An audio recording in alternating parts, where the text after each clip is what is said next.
చాలా నవ్వుతారు కానీ సబ్స్క్రైబ్ చేస్తారు, లైక్ కొడతలేరు, ఫాలో చేస్తలేరు. ఎందుకు? నవ్వుకోండి, సబ్స్క్రైబ్ చేయండి ప్లీజ్. ప్రతి ఒక్క తల్లిదండ్రులకు చెప్తున్నా, ఎట్లా పెంచాలనో మన దగ్గర కూడా ఉంటుంది. మనం చేసే తిరిజేయంగా అది భగవంతుని దయ. కానీ ఆ భగవంతుడే మేమేం చేస్తాం మేము చెప్పినాం. నాన్న ఇంకో ఫోన్ ఇయ్యరా నాన్న, ఇంకో మావాడు ఫోన్ ఇస్తేనే అన్నం తింటాడు, మావాడు ఫోన్ ఇస్తేనే ఆడుకుంటాడు, నాన్న ఆడుకో నువ్వు అనిస్తారు. వెనకటి పిల్లగాళ్ళు బతకలే, వెనకట ఒక్కొక్కళ్ళు డజన్ మందిగా అన్నారు. వాళ్ళు ఫోన్లతోనే ఆడుకున్నారా?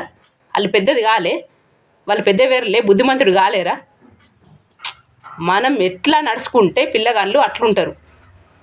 మనకు బాగా డబ్బులు ఉంటే 10 ఎకరాల భూములు కొనాలి, 10 తులాలు బంగారం పెట్టాలి. కానీ ఫోన్లు ఇచ్చుడే అలా మంచిగా ఉంటుంది, చెడు ఉంటుంది. మనం పిల్లగాళ్ళను ఫస్ట్ మనమే చెడగొడుతున్నాం. అదొక్కటి గుర్తుపెట్టుకోండి, ప్రతి ఒక్క తల్లిదండ్రులకు చెప్తున్నా.